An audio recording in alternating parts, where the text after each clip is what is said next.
Bismillahirrahmanirrahim. Assalamualaikum warahmatullahi wabarakatuh. Selamat datang di channel Algebra Kru. Saya Ahmad Faisal, dosen jurusan Matematika FIPA Universitas Lampung. Pada video kali ini kita akan membahas tentang aplikasi integral, yaitu tentang volume benda putar. Sebagai ilustrasi, apabila kita ingin menghitung volume dari benda padat seperti ini ya, maka kita bisa melakukan pendekatan dengan mempartisi subinterval ya.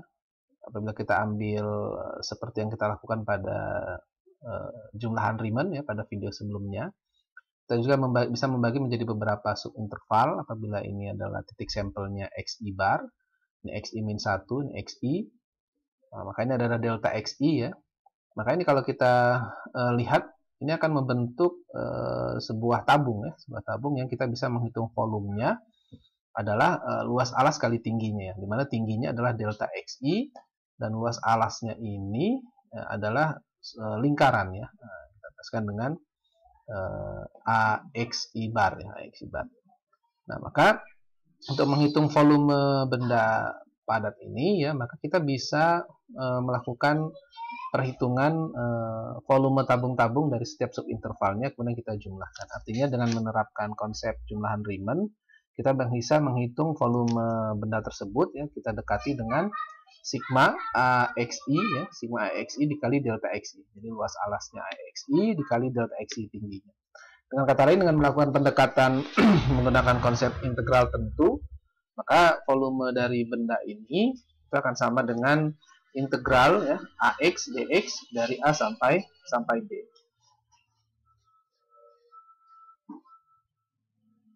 Nah, ada beberapa metode yang kita bahas di video kali ini. Lebih tepatnya ada dua metode nanti yang kita bahas. Yang pertama metode DIS.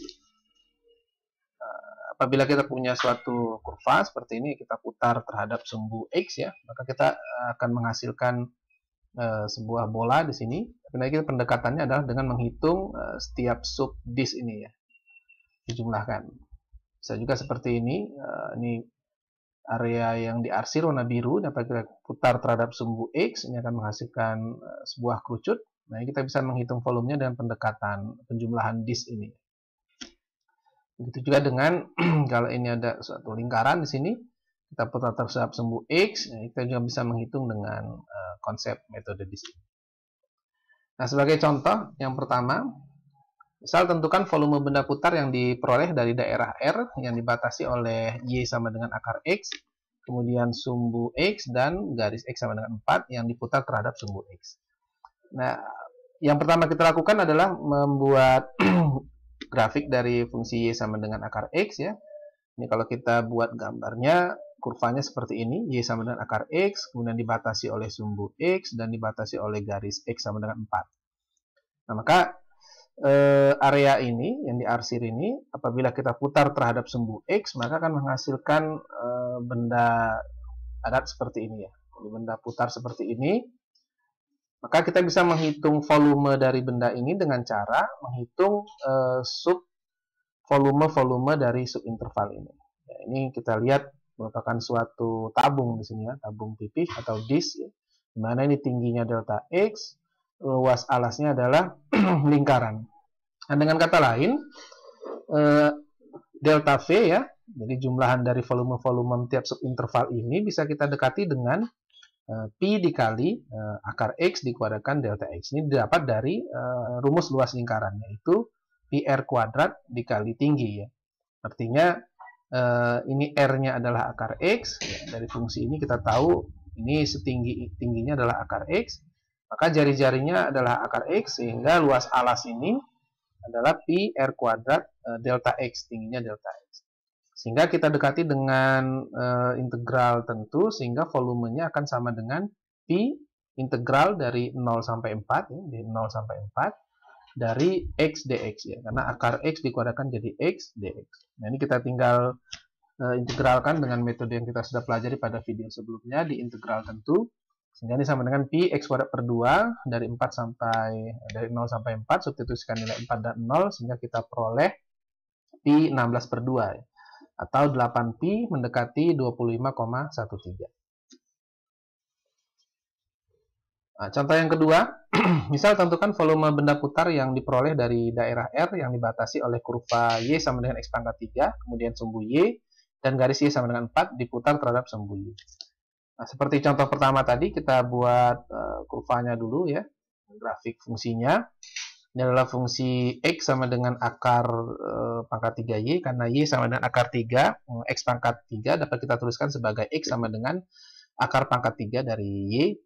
Maka apabila kita putar terhadap sumbu Y ya, benda ini akan menjadi benda padat seperti ini. Kemudian sama seperti yang contoh satu menggunakan metode DIS tadi, kita bisa menghitung volume tiap subinterval ini. Sehingga di jari-jarinya adalah akar pangkat 3 dari Y. Sehingga delta volumenya ya, ini dapat kita dekati dengan Pi kali R kuadrat delta Y. Ini delta Y, sehingga pendekatannya menggunakan integral terhadap integran dy nantinya ya. Sehingga V sama dengan Pi integral dari 0 sampai 3. Jadi 0 sampai 3 ya, dari Y pangkat 2 per 3 ya, Y pangkat 2 per 3 dikuadratkan dy. Nah, sehingga menjadi Pi 3 per 5 Y pangkat 5 per 3 dari 0 sampai 3. Kita substitusikan nilai 3 dan 0 sehingga kita peroleh Pi 9 akar pangkat 3 dari 9 per 5 atau mendekati 11,76. Nah, metode yang kedua yaitu metode Wasser ya. Jadi apabila kita punya disk seperti ini di mana di tengahnya bolong di sini, artinya kalau ini titik pusatnya, maka ini adalah lingkaran yang pertama ya. Ini lingkaran pertama jari-jarinya R1. Nah, sedangkan ini lingkaran yang luar, ini jari-jarinya R2. Maka volume benda ini bisa kita hitung dengan cara menghitung luas alas kali tingginya, di mana tingginya H. Artinya ini adalah Pi dikali R kuadrat dikurang R1 kuadrat, ya, R2 kuadrat dikurang R1 kuadrat dikali tinggi. Ya, karena volume tabung yang lingkaran di luar dikurang dengan volume yang di dalam ini. Sehingga bisa kita tuliskan menjadi Pi R2 kuadrat dikurang R1 kuadrat dikali H. Nah, ini akan kita terapkan untuk menghitung volume benda putar yang dibatasi oleh dua kurva ya, atau dua fungsi. Seperti di contoh 3. Misal tentukan volume benda putar yang diperoleh dengan cara memutar daerah yang dibatasi oleh Y sama dengan X kuadrat dan Y kuadrat sama dengan 8X terhadap sumbu X. Nah, artinya kalau kita gambar kedua fungsi ini, maka kita akan peroleh seperti ini. Yang satu ini Y sama dengan X kuadrat, yang ini Y sama dengan akar dari 8X. Maka seperti di video sebelumnya tentang menghitung luas daerah pada aplikasi integral, ini fungsi yang di atas, ya, ini karena kita putar terhadap sumbu X ya. Ini luas daerah ini adalah fungsi yang di atas, itu kurang dengan fungsi yang di bawah. Atau dengan kata lain, kalau kita putar nanti, akar 8X ini akan menjadi jari-jari lingkaran yang di luar, sedangkan X kuadrat ini akan menjadi jari-jari lingkaran yang di dalam. Nah, ini kalau kita putar terhadap sumbu X, maka akan menjadi benda putar seperti ini.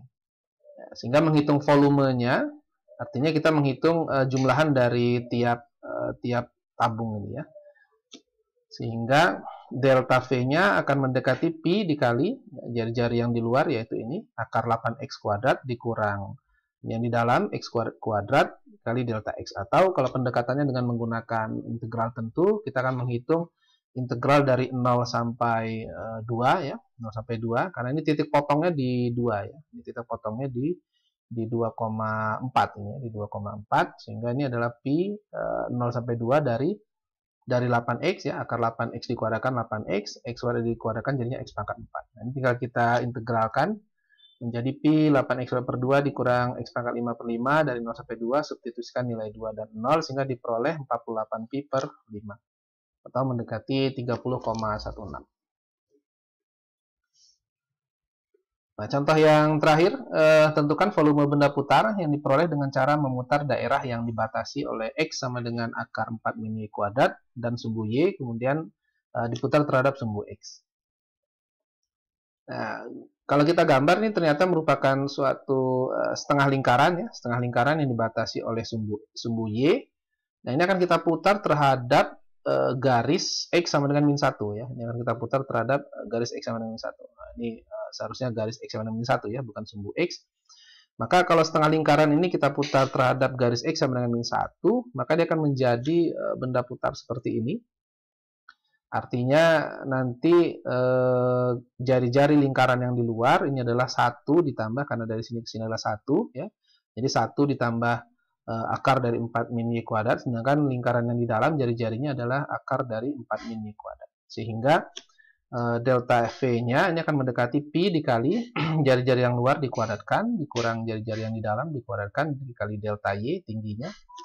Sehingga pendekatan dengan integral tentu ini akan menjadi pi integral dari min 2 sampai 2, ya ini dari sini, min 2 sampai 2, 1 ditambah akar 4 min Y kuadrat dikuadrat dikurang 1 kuadrat dy, atau karena ini kalau kita hitung, ya ini kita cukup bisa menghitung integral dari 0 sampai 2, tetapi 2 kalinya ya, karena ini volumenya adalah 2 kali yang di atas sumbu X dan di bawah sumbu X. Sehingga kita bisa tuliskan ini batasnya ini cukup dari 0 sampai 2, tetapi dikalikan 2 pi 0 sampai 2. Nah, ini tinggal kita kuadratkan, jadinya 1 kuadrat dikurang 1 kuadrat 0, kemudian 2 akar 4 min Y kuadrat ditambah 4 min Y kuadratnya. Jadi 1 kuadrat, 2 akar 4 min Y kuadrat, dan 4 min Y kuadrat akar dikuadratkan jadi 4 min Y kuadrat D. Nah, menyelesaikan integral ini nanti akan kita bahas di video berikutnya, yaitu tentang metode integral ya, menghitung integral dengan metode substitusi trigonometri. Ya, ini dapat kita selesaikan nanti dengan metode substitusi trigonometri yang akan kita bahas pada video berikutnya ya. Baik, demikian penjelasan tentang aplikasi integral pada volume benda putar. Untuk pertanyaan, saran, kritik dapat Anda tuliskan pada kolom komentar. Terima kasih atas perhatiannya. Mohon maaf atas segala kekurangan. Terima kasih. Assalamualaikum warahmatullahi wabarakatuh.